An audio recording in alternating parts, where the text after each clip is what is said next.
How's it going, everybody? This is the only Abigail here, coming at you with some Elder Scrolls Online. As you can see in the bottom corner there are some very mean people in this area, so welcome to Elder Scrolls. Alright, I'm going to be telling you how I defeated Nightbalde, and then I'm going to go over my build a little bit here and how everything came to be. Alright, now first off, I have some mail, and those are my raw materials for my hirelings, so I'm gonna do that. Get rid of those. Tired of seeing that bullshit. Potions for me. Yes, thank you. Alright. First off, I am a Nightbalde caster. Now, right off bat, I'm gonna tell you that I did not make up this build at all. Anything suspicious to report, this build was made by Force Strategy Gaming, so thank you, Force, for all your help, and a few other people that helped me along the way. Sleeps at Night made me these potions at the bottom. You can see in the right there, yeah. And also thank you to ESO videos for showing me that people with light armor can actually do this. Do the last mission, the God of Schemes quest. So, I'll go over the build I used. I am a Nightbalde caster, as I said, and I have a destruction staff in both. Alright, now let's go over my my skills here. I did use Swallow Soul, which is I use mostly siphoning in this part. Swallow Soul. It deals 312 magic damage and heals player for 25% of inflicted damage every 2 seconds for 10 seconds. And I also receive 10% more health healing while siphoning abilities are slotted, which is alright because I have 3 siphoning abilities slotted, so I get a little bit more. That's my number 1. My number 2 is Crippling Grasp. It's just more from Cripple. It's a stun. It siphons their movement speed and deals damage, and yeah, it's damage over 8 seconds. So that's one of your dots that you can use. On impact, it deals 106 magic damage and immobilizes target for 1.5 seconds. Not a very long stun, but enough for you to get the F out of the way. My number 3 is Fire Clench. Now this is a weird one. It's Destruction Staff, obviously.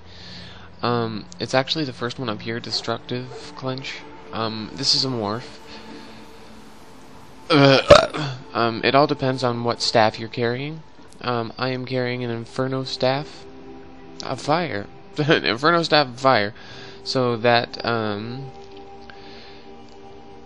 causes them to knock back and stun, which is awesome. So that one is that. My number 4 is Impale, which is in not in there, it's an assassination. Deals 184 magic damage, and low health targets take 300% additional damage. That is a finisher from far away. Yeah, so if you're in range and they have like 15% less health or something like that, like 15% health until they're dead, I think it kills them in one shot most of the time. Siphoning attacks. Now that's also in siphoning. I'm not sure which morph it was before, but what I morphed it into was this. Siphoning Blades, I believe it was. While toggled, base attacks restore 4% magicka, health, and stamina, but reduce weapon and spell damage by 25%. Now that's major, but it has a 10% chance to restore 15% magicka and stamina on all attacks, so that's not bad.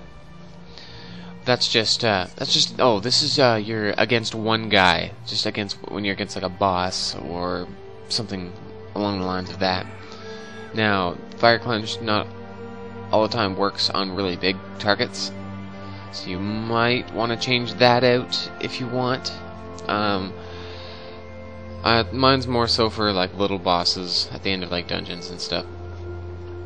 But then your one right here is your Soul Strike, and that is in World and Soul Magic. Soul Strike right here. Then it's going to be morphed into Soul Assault when I get the chance.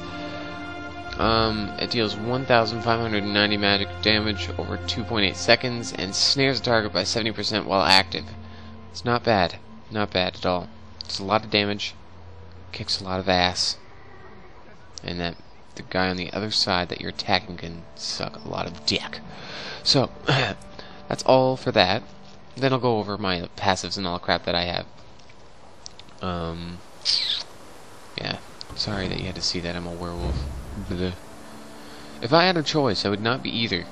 They both suck equally. Alright, now we are into my multi-person shit. A multi-person shit. This is for groups. So, Swallow Soul. I always keep that on me because who doesn't like life, right? Now, this one, Refreshing Path, I believe is in Shadow. Yes, it is. It was on Path of Darkness, I believe that was the first one. Now this one, enemy targets in front of the player take 38 magic damage over every second for 10.8 seconds. Paths may be seen by player and increases movement speed. Only be seen by player and increases movement speed for 50% during the duration. So you can walk over it and it speeds you up. It's kind of cool. And players healed for 28 every 1 second. So as long as you're walking on that path, you're being healed. Not by much, but you're being healed. Health is always good. Now over top of that, I have another Destruction Staff ability, which is Blockade of Fire, which is Elemental Blockade, which is also a morph. It creates an elemental wall. It's not really a wall, it's just that. It's just like this, and then this goes over top of it. Deals 89 magic damage every 0.9 seconds to enemies in the area of effect, while lasts for 3.5 seconds. Now that doesn't do a whole butt ton of damage, but you can, you know, have armor and all that kind of crap that, you know, boosts it. Then Power Extraction, I believe this is from Siphoning. It is. This is from Drain Power. Morphed into Power Extraction. Deals 176 magic damage to nearby enemies. Increases weapon damage by 8% for each enemy damaged for 20 seconds. Max number of targets increased to from 6 to 9. That's what the Power Extraction does. It increases the maximum target. So I can get more weapon damage, which is pretty cool. Although my weapon doesn't really do damage, it's the spells that do damage. But you know what? Whatevs. Now this, weirdly enough, as you can tell from my character, he's wearing these shoulder pads here that are heavy. So I am a 5 light, 2 heavy Nightbalde caster. And this is actually in heavy armor. Is the active ability at the top here. It increases armor and spell resistance by 1,050 for 8 seconds. Grants immunity to knockback and disabling effects for the duration. That is not a bad skill. And it increases duration. This is the morph, Unstoppable. It increases duration by every piece. So it's increased by 5%. And for each piece, so it is 10% increased. So, yeah. The other one improves weapon damage, but I don't have weapon damage, I have spell damage. So, that's not bad. And the ultimate is Soul Tether, which is also in Siphoning. Surprise, surprise. Nearby allies, enemies take 530 magic damage and are stunned for 4.5 seconds. Closest enemies are tethered to the player, taking 93 magic damage every 1 second while they remain nearby. An ally may activate the Soul Leech synergy, activating a high damage life-stealing attack. So when somebody uses Soul Tether, another person can come in and use Life Leech, Soul Leech, sorry. And it's pretty awesome. So this, most of those, all these are gaining life and doing damage over time. And then you got your basic attack, which basic attack for this is pretty cool. I'll let you know why in a second. Now for my armor, I got 5. You know, I'm just gonna do all of these because I wear mostly light, and for heavy armor, you go all of these ones, just these 3, because then these are like bonus for 5 or more, so you don't wear 5 or more. And yeah, you know, passive abilities. I don't really use assassination that much. Shadow, I put that and that. Yeah. And then this. I don't use potions that often. I should, but I'm working on getting more skill points. So that's that. And then blah, blah, all those. Take a second to look. And now I'm done. Now let's go over my armor that I used to defeat Nightbalde. That is the wrong one. Going to see here. As you can see, my max magicka, my magicka recovery, and my spell resistance are ridiculously overpowered. It's okay, I guess. I put everything into magicka, nothing into health, because you know what? I don't necessarily need health. As long as you got some health recovery, some health potions, you're good. You're good. Now, as you can see, my spell doesn't do that much damage. My spell damage, and I have no spell critical whatsoever. And you're still able to defeat Nightbalde, so that's kind of awesome. Now, I spent a long time being in veteran rank 1 in that area, so I had the time to make all my items legendary, which involved buying and selling between trading guilds. Made me a lot of money, so I could do this. But yeah, all my items were crafted by me, other than this one and this one. Both of my heavy pieces that I found, they're not bad, not bad at all. So now I'll let you know how I defeated Nightbalde. First, you come into the area. There's going to be packs of Daedras, and there's going to be harvesters. You can just go right down the center of the field, and that's it. That's all you have to do to bypass them, because it is unnecessary to have to defeat any of those guys at the beginning. Then you'll come to a Titan at the bottom of the stairs, which, for those who aren't Nightblades, can be quite difficult. Because there's a skill called it's Shadow Cloak, or Dark Cloak, or this is a morph. But either way, you just do that, and you make yourself invisible and just walk right by him, walk up the stairs. Now, if you're not, I might recommend dying once by him. Die behind him by the stairs. And then as you're respawning, and you know how you can walk and reposition yourself before attacking again, just walk up the stairs. And the door is going to stay open. I think they made the last part as easy as they possibly could, but then they made it hard at one certain area. You can bypass that guy, go through the door, and if your guys so happen to stop and try and kill the winged twilights, know that the Titan and the winged twilights are not linked in any way.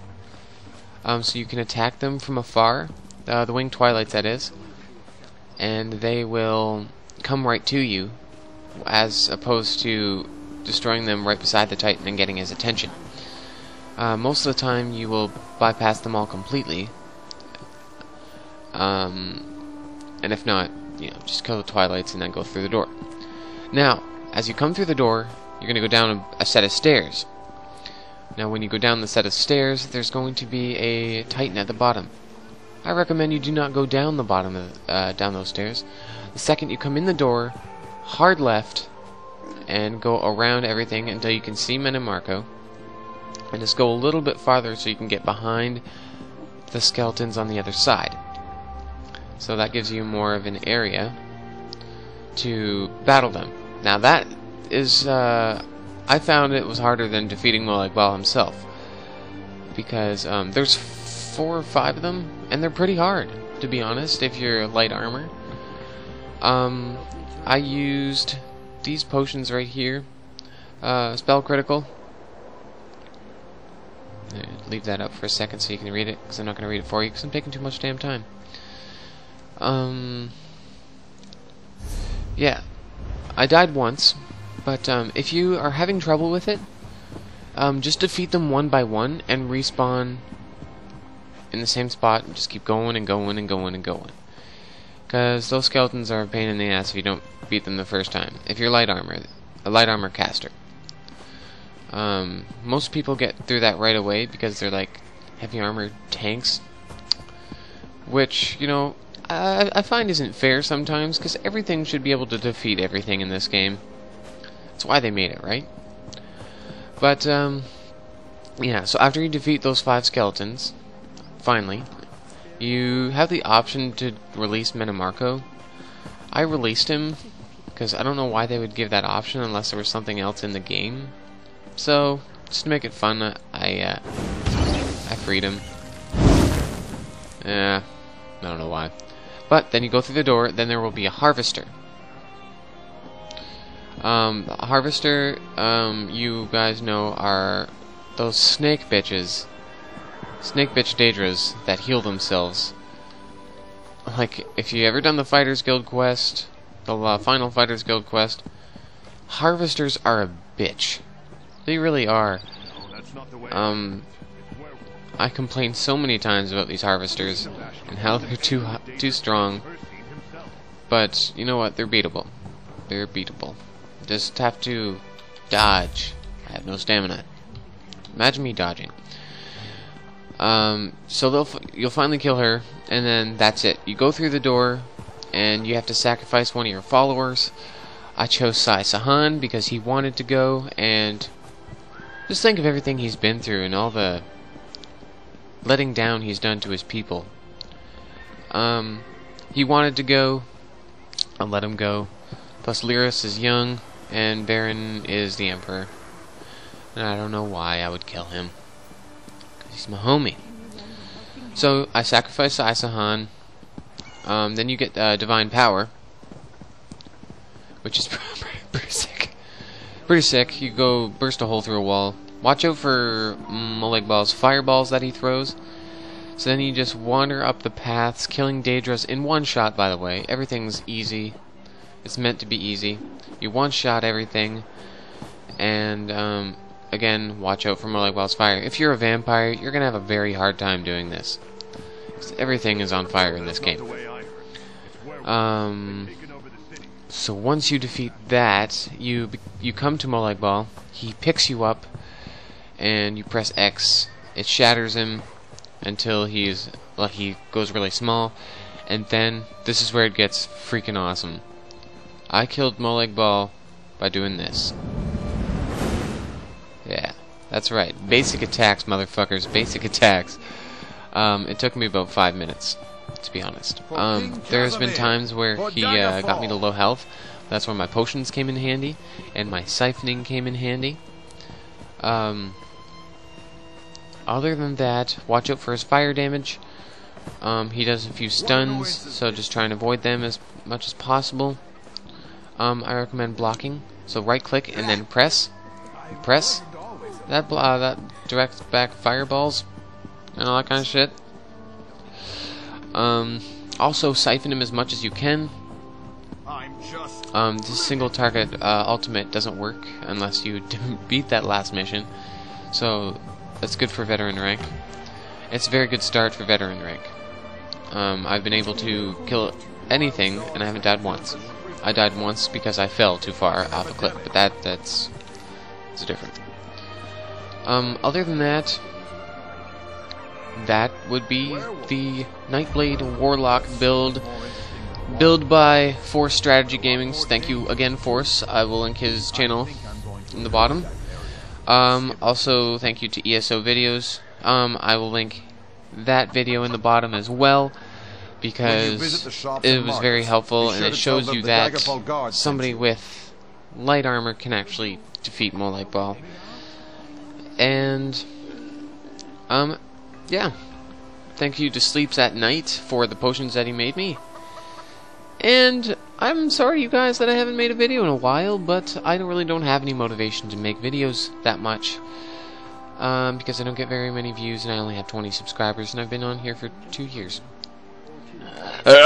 So, yeah. I will be making more of these videos, and we will be doing some sort of PvP thing that has to do with, this guy. So, it's probably going to be siphoning. Siphoning, yeah. We'll see. We will see. Alright, I'm going to get out of here. Enjoy gaming, guys. Remember, put in those bug reports, because they ain't going to do shit unless there's a bunch of them. So, do that. Also, have fun. Try not to die. Still trying to think of a nifty outro to something to say while I'm leaving, but it's not really working out for me. So guys, have fun, kick ass, and I'll catch you next time. This has been the only Obliga.